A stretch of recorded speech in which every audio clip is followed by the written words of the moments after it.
when she married you. I'd like to think she knew that when she married me. She's a very smart woman. I don't think she was unaware that she was marrying a crazy person. That's probably true. That's probably true. Which is such a lovely segue into society having convinced itself that all men have the social skills of an autistic. Right. Yes. That's what my point was. Welcome back. My point I finally get to make after technical difficulties and then more technical difficulties. I mean, but our society also encourages men to be, autism's a spectrum, right? You've got like super socially competent over here and like non-functionally autistic over here. Mm-hmm. And wherever you might naturally fall on that spectrum, our society pushes men more in this direction. Like, don't pay attention to social cues. Don't be too good at understanding what people are feeling. Don't have feelings yourself. Right. Like, so yeah, all men are kind of autistic because we work really hard to make them that way. That's true. That's true. We definitely, there's definitely a lot of pressure to just be like, ignore feelings. Don't worry about them. You don't have them. Other people don't have them. Just let it go. Right. And anyone who does have them is probably crazy. Yeah. Or worse, a woman. Well, synonymous. Same thing. Because women have feelings, and anyone who has feelings is crazy. Yeah. QED. So like, oh my God, I'm really hoping nobody takes that little out of context and just like passes it around the internet. Oh gosh. Women have feelings and are therefore crazy. Anyone who has feelings is, yeah. No, I've been... On the plus side, GIFs don't have sound yet, so... Right. Yeah. I've been reading The Wheel of Time, which is like really long and was like started forever ago. In like it's like a contemporary. There were at least 5 books out when I was in high school. Like 97. Yeah, like it was a contemporary novel like series. Like it started around the same time that George Martin was starting his books, and Martin has been significantly less prolific than Jordan was before he died. Mm-hmm.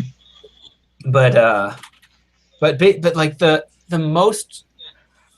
one of the most frustrating things for me in the book is like the whole fiction of the world is there exists like this rivalry between men and women, that like women have women's business and men have men's business, and anytime anyone tries to cross that border, everyone looks at them like they're stupid or insane or like actually like evil dangerous, and right? they're like no, you go back and deal with men's stuff. This is women's business, so why don't you go screw yourself and go do your man thing. That's men's business, right? That's a thing men do.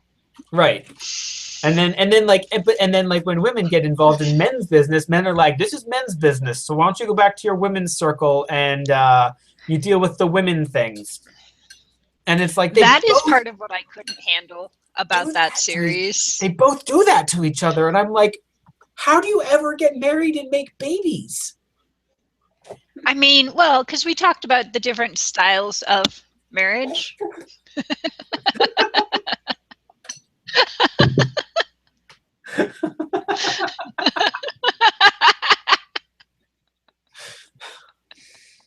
Hi, Erin. She says hi. I love you.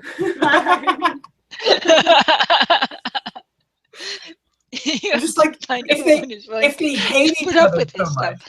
If they hate each other so much, like, or don't trust each other so much, like, how do they even get along? Like, because remember when I was talking about when you go out to dinner, if you watch like our grandparents, like at a restaurant or whatever, whenever they go out to dinner as like 4 couples, they sit with all the men at this end of the table and all the women at this end of the table, on the assumption that probably you have no desire to spend any more time with your spouse than you already do, and you would really appreciate spending some time with someone of your own gender. Yeah. And it's something I've always thought was interesting. And I know because we tend to sit couples. But, that's because I chose my husband because I like hanging out with him. Right. Yeah. And that's apparently not the criterion they were using back then. That's true. That's weird. Yeah, no, even like when Aaron and I have gone to like hang out with friends and stuff, like there are other couples that we've met that we'll go and hang out with sometimes, and then like the wife of the couple will be like in the kitchen like getting food together or whatever, and Aaron will go hang out with her, and I'll be like, I wanted to talk about what you guys are talking about, but I don't feel I'm not welcome in the kitchen, and like her husband is talking to me, and like he's okay and he's cool and stuff, but I was curious about the women's thing. This stuff, yeah. Now I feel like I'm not allowed to hang out with the women. Okay. Right. It's just weird. It's just awkward. Yeah. Aaron's laughing at you again. She is laughing at me again.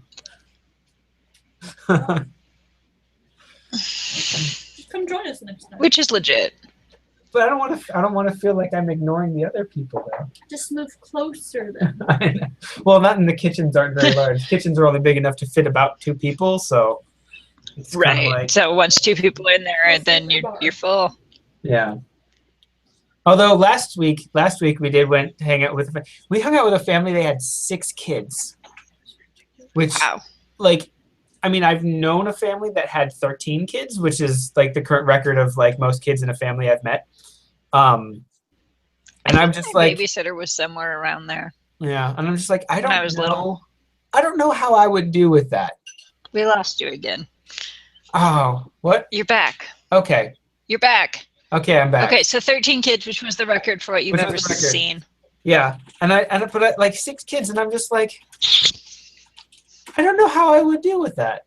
Like I don't know how I would handle having 6 kids. Like it's not in a like man was not supposed to do that sort of philosophically judgmental sort of a way. It's a this is not a world that I understand because I didn't have 5 siblings growing up.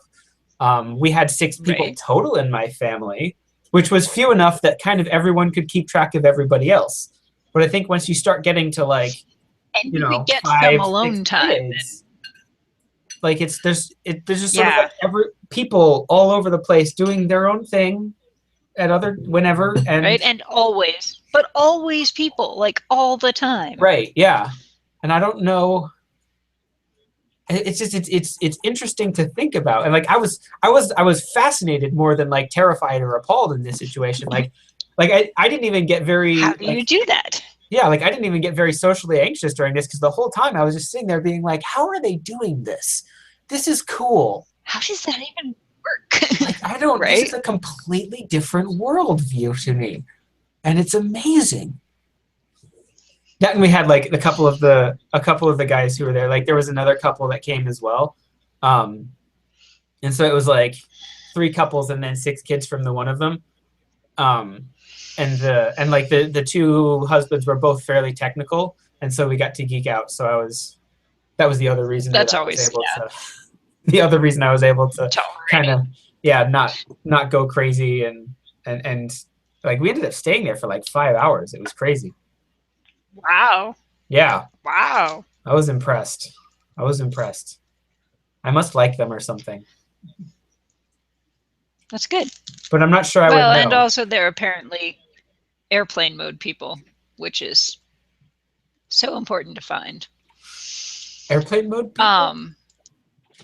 Have you seen you explain introversion like you're an iPhone. Uh-huh. And there's some situation, like, yes, being around people is draining. It's just true, right? Right. But there's some situations that are like loading high def video over 4G, Oh, okay. like conferences or Mhm. networking events. Like, I can do this for like 20 or 30 minutes and then I'm done. Like, I've got nothing left in the battery. Yeah. And there's some situations like, work is definitely draining, but it's more like, just normal everyday use. I can get through a full day without it being too bad. Meetings are like, making phone calls on 3G. And some people, some precious, valuable people are like airplane mode. And I can hang out with them. And you know what? It's still draining because I'm an introvert. But like, for the most part, NNO is airplane mode. And I can go for hours because it doesn't drain that fast. Okay, nice. You're an And it's a mode really person. handy. That's a good thing. having because I'm using flattered? headphones, she has no idea what I meant by that. What I just said, right? I'll explain it. She explained airplane mode people, and I'm like, congratulations, you're an airplane mode person. It's a good thing. Okay, good. Thanks. Appreciate it. Well, later she'll appreciate how incredibly flattering that was. Yeah, as long as I can figure out how to explain it, not like Mr. Darcy. Right. So, but no, that's an interesting question makes me really tired and exhausted all the time and causes anxiety and stuff, but not as much as other people, and that's how I know that it's true love.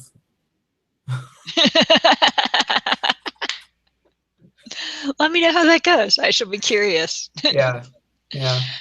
But like, basically, Charlotte is doing the, our grandparents' era marriage. Like, definitely, if Charlotte was going out to eat with 3 other couples, if the Collinses were going out to eat with like 3 other couples, Charlotte would sit at the opposite end of the table from her husband. She'd be like, no, man, you go discuss man things and we'll sit down here and discuss women things. Yeah.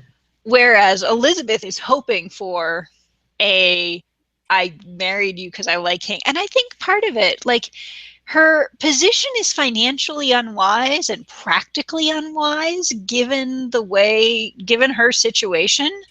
And yet she has observed her parents' marriage for 2 decades and is like, I do not want to be in the situation my dad's in of having to live with someone like this day in and day out. I can't take it. Yeah.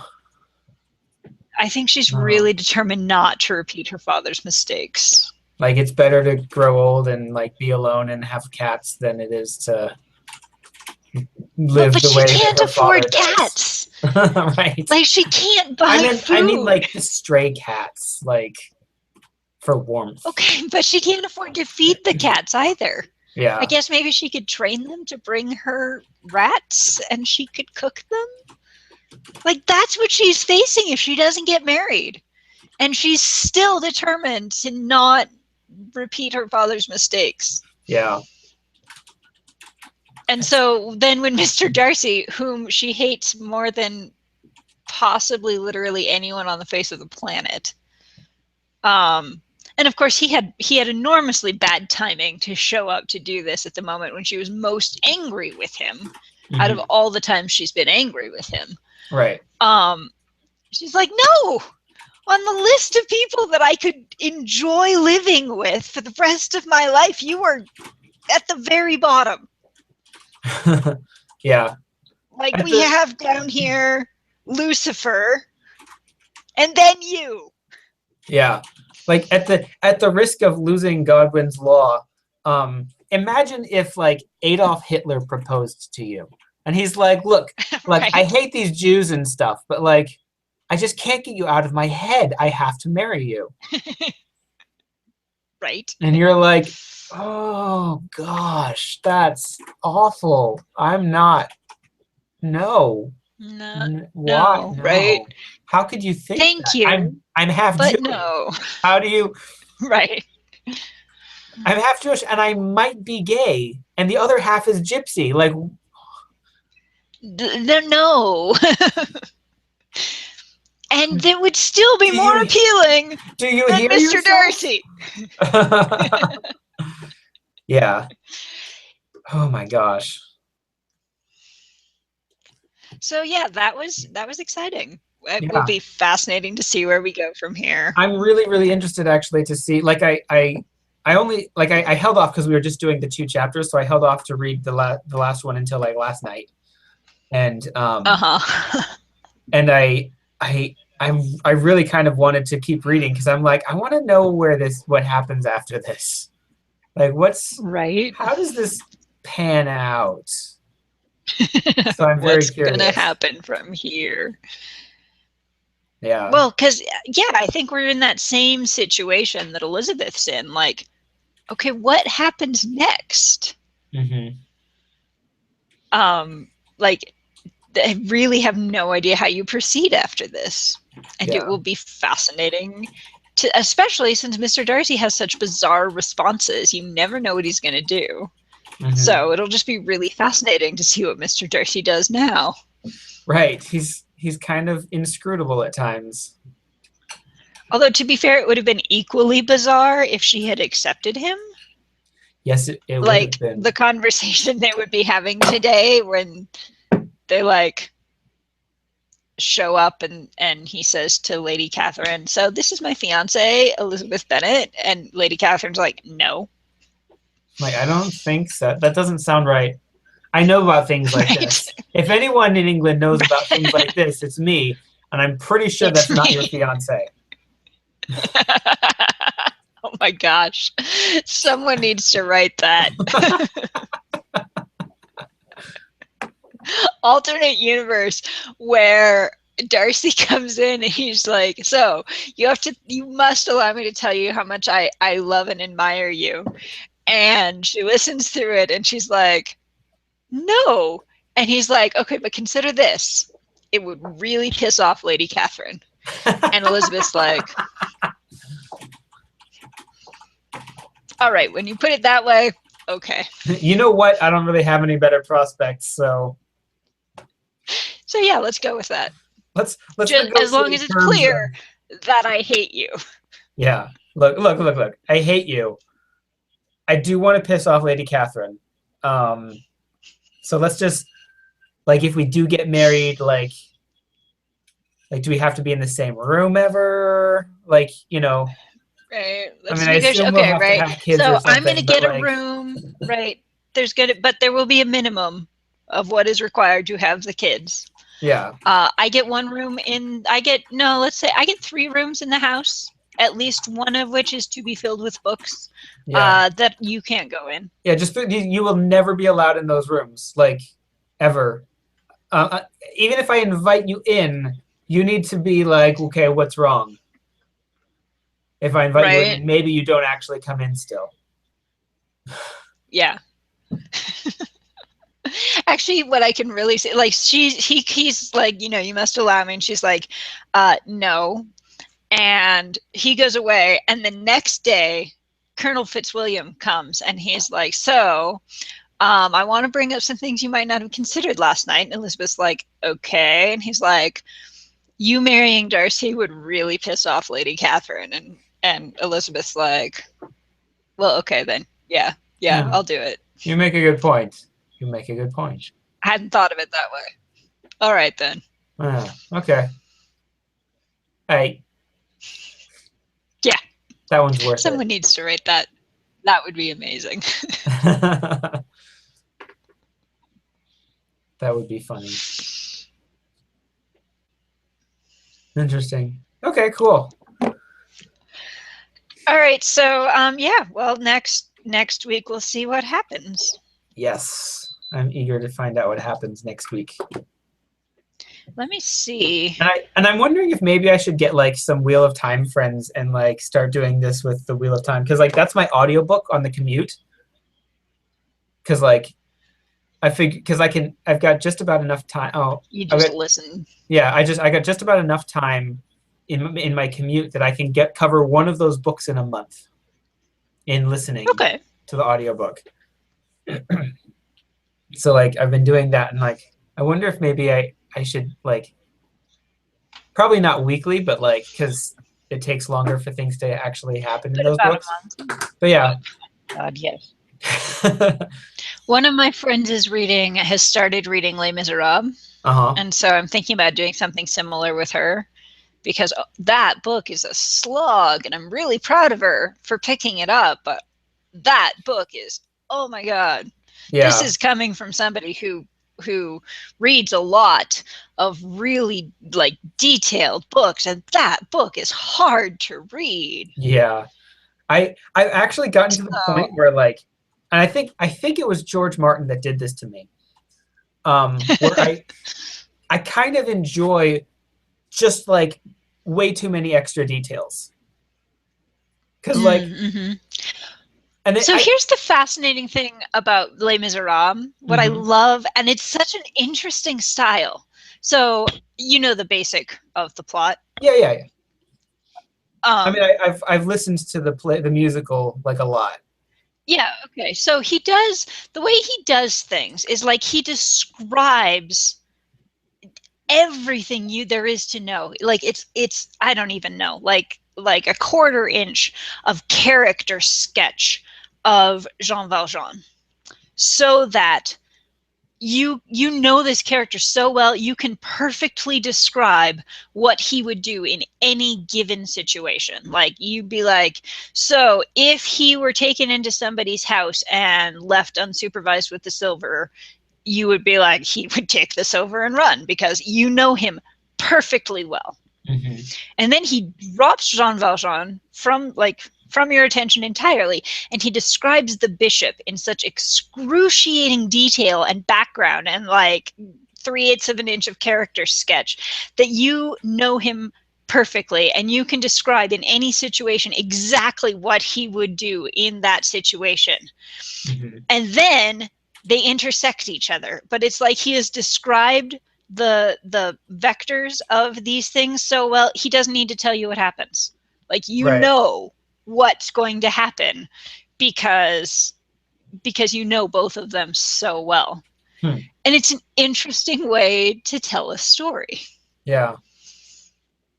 But you can also get really bogged down in like, why do I care about this thing that happened? Like, this is a conversation that the bishop had with a random man 20 years ago.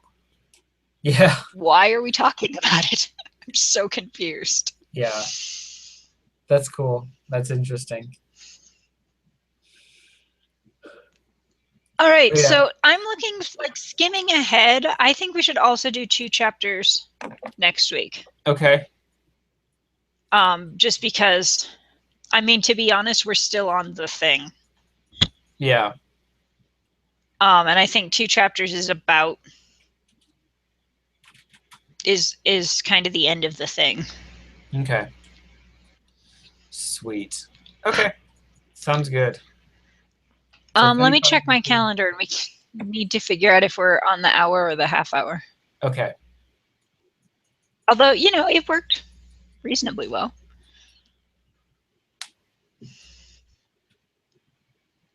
All right.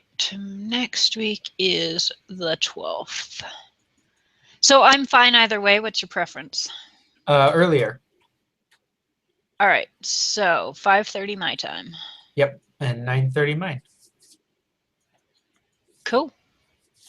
Very cool. I can't find you.